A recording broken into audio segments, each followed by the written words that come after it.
नमस्कार साथियों, स्वागत है आपका मेरे YouTube चैनल पर फिर से एक बार। साथियों, आपको बता दूं, एम्प्लॉय मॉडिफिकेशन का कार्य जो है वो डीडीओ लॉगिन पर स्टार्ट हो गया है।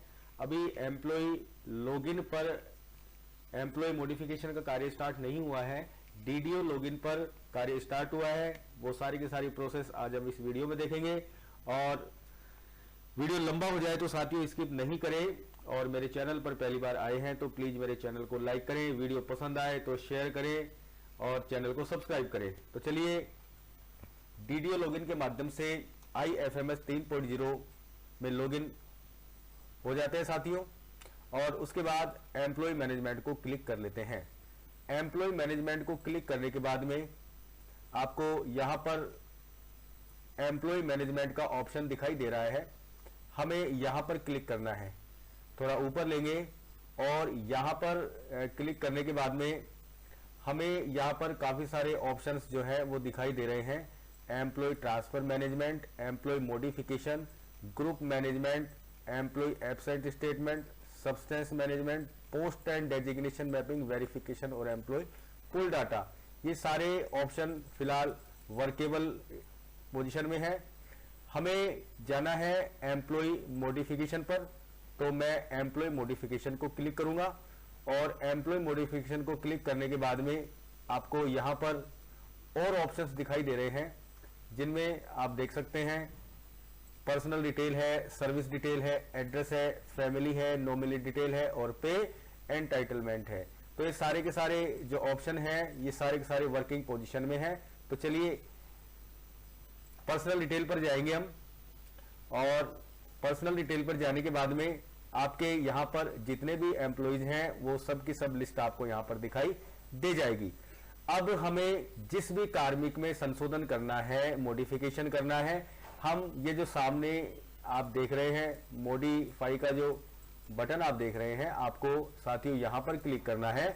मैं मॉडिफाई पर क्लिक करता हूं और मॉडिफाई पर जैसे ही हम क्लिक करेंगे तो आपको संबंधित जो कार्मिक है उसका यहां पर नाम दिखाई दे जाएगा और यहां पर उसकी एम्प्लॉय आईडी दिखाई दे जाएगी और यहां पर फोटो यदि अपलोड की हुई है तो यहां पर फोटो दिखाई दे जाएगी।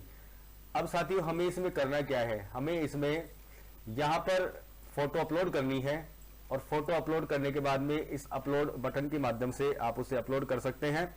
और ध्यान रहे JPG और PNG फॉर्मेट में आपकी 1 MB की जो फोटो साइज है 1 MB से ज्यादा नहीं होनी चाहिए, वो आपको यहां पर अपलोड करनी है। यहां पर बताया है कि इज राजस्थान डोमिसाइकिल, यानी कि क्या राजस्थान का मूल निवासी है, तो आप नो और यस की सहायता से यहां पर कर देना है। यहां पर साथियों आपको कार्मिक की जन आधार आईडी फिल करनी है और जैसे ही जन आधार आईडी आप फिल करेंगे तो मेंबर आईडी पर जब आप क्लिक करेंगे तो आपको उसकी मेंबर आईडी यहीं पर दिखाई दे जाएगी, जिसे आप सेलेक्ट कर लेंगे।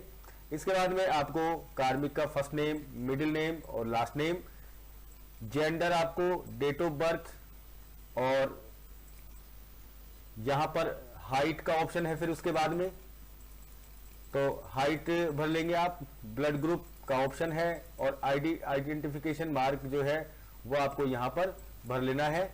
इसके बाद में father's name, mother's name, marital status और spouse name, disability status, disability कोई है तो यस या नहीं है तो आपको यहां पर नो करना पड़ेगा। यहां पर ईमेल आईडी, यहां पर मोबाइल नंबर और यहां पर nationality, state, home district, home town और कैटेगरी कौन सी है, SC ST OBC जो भी है वो आपको यहां भरनी है और होम डिस्ट्रिक्ट आपको यहां पे भर लेना है। इस प्रकार से आपको सारी की सारी जो पूर्ति है वो इस पेज पर या इस विंडो पर करनी है। उसके बाद में आपको यहां पर डॉक्यूमेंट्स अटैच करने हैं, जिनमें आपको DOB सर्टिफिकेट है, आधार है, डिसेबिलिटी सर्टिफिकेट है, एम्प्लॉय फोटो है, जॉइंट फोटो है और मैरिज सर्टिफिकेट है। ये सारे के सारे डॉक्यूमेंट्स आपको यहां पर अपलोड करने हैं। यहां से आप डॉक्यूमेंट सेलेक्ट करेंगे, यहां पर आप डिस्क्रिप्शन में लिख देंगे संबंधित जो भी डॉक्यूमेंट्स है वो कौन सा है, DOB है या आधार है, और यहां पर आप उसे सबमिट करते जाएंगे। जैसे आप एक डॉक्यूमेंट सबमिट करेंगे उसके बाद में आपको नीचे दूसरी रो दिखाई देगी जहां से आप आधार या डिसेबिलिटी या एम्प्लॉय इस प्रकार से आप एक एक डॉक्यूमेंट्स को आप यहां से अपडेट करेंगे। और अपडेट करने के बाद में आप यहां पर गौर से देखें तो अपडेट पर्सनल डिटेल का एक जो बटन है ये अभी डिसेबल मोड पे है। जब आप सारी एंट्रीज कर देंगे तो ये इनेबल मोड पे हो जाएगा। इसको आपको क्लिक करना है और क्लिक करने के बाद में आपका जो पर्सनल डाटा है वो अपडेट हो जाएगा। पर्सनल डाटा अपडेट होने की ये प्रक्रिया है। अब इसके बाद में हमें आगे जाना है साथियों, और हमें देखना है कि अब हम मॉडिफिकेशन किस में कर सकते हैं। मॉडिफिकेशन सर्विस डिटेल, साथियों सर्विस डिटेल को हमें क्लिक करना होगा और सर्विस डिटेल को क्लिक करने के बाद में फिर से हमें मॉडिफिकेशन पर जाना होगा।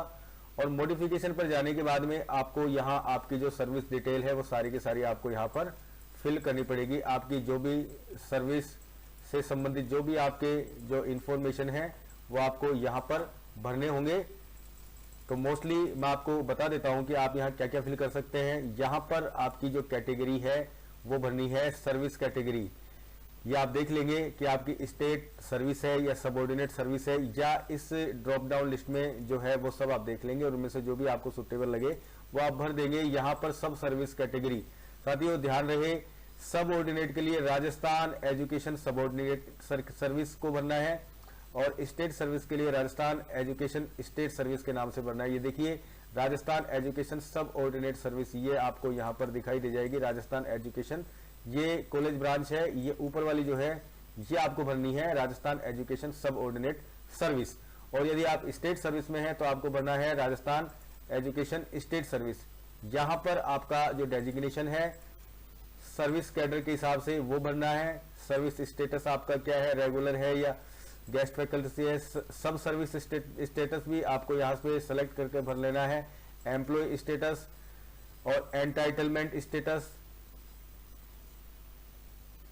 Date of present designation parent department और आपका डेजिग्नेशन ऑफ अपॉइंटमेंट अथॉरिटी, यानी कि आपकी नियुक्ति किस अधिकारी के आदेशों के माध्यम से हुई है। यहाँ पर designation all the time of first appointment, post designation in current office, और इसके बाद में आपकी सुपर एनुएशन डेट जो है वो आ जाएगी, यानी कि आपकी जो अधिवार्षिकी आयु रिटायरमेंट डेट है वो आप यहाँ पर देख लेंगे। और ज्वाइनिंग टाइम आपको भरना है, आपने ज्वाइनिंग जो है बिफोर नून की है, आफ्टरनून की है। Date of joining regular service ये भी आपको यहाँ पर भरना है। और यदि आपके सारे डाटा आपको सही लगते हैं तो आप इस बटन पर क्लिक करेंगे और इस बटन पर जैसे ही आप क्लिक करेंगे, एक्सपेक्टेशन के बटन पर क्लिक करेंगे तो आपको ये सारे जो डाटा है, ये जो डाटा है आपके आगे और विंडो खुल जाएंगी और उनमें आपको यहाँ पर एंट्रीज कर लेनी है। साथियों ध्यान रहे जब तक हम इस बटन को इस चेकबॉक्स को टिक नहीं करेंगे तब तक आप हमारे पास में सारी सूचनाएं नहीं आ रही हैं।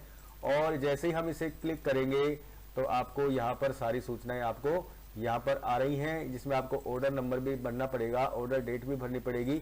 और एक खास बात, स्टेट इंश्योरेंस SI नंबर आपको जब आप इसे क्लिक करेंगे तभी आपको SI नंबर आ रहे हैं। लेकिन जो ज्वाइनिंग डेट है और जो ऑर्डर नंबर है और जो ऑर्डर डेट है वो आपको इस एक्सप्रेशन के बटन को ही क्लिक करने पर ही आपको दिखाई देगा। तो उसके बाद में आपको साथियों यहाँ पे अपना अपॉइंटमेंट लेटर अटैच करना है, कंफर्मेशन ऑर्डर अटैच करना है और ज्वाइनिंग एप्लीकेशन अटैच करनी है।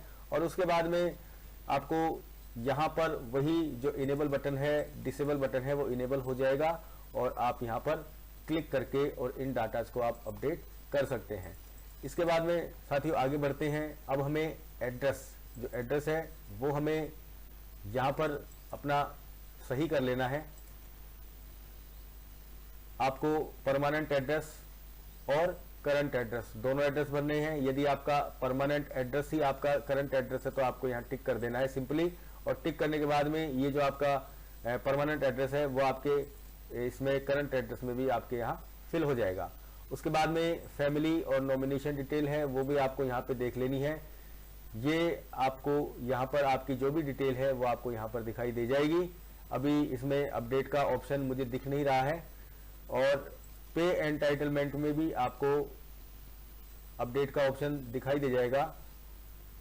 आप यहाँ से DA रेट अपडेट कर सकते हैं और आपकी जो बेसिक पे है वो आप यहाँ से अपडेट नहीं कर सकते हैं।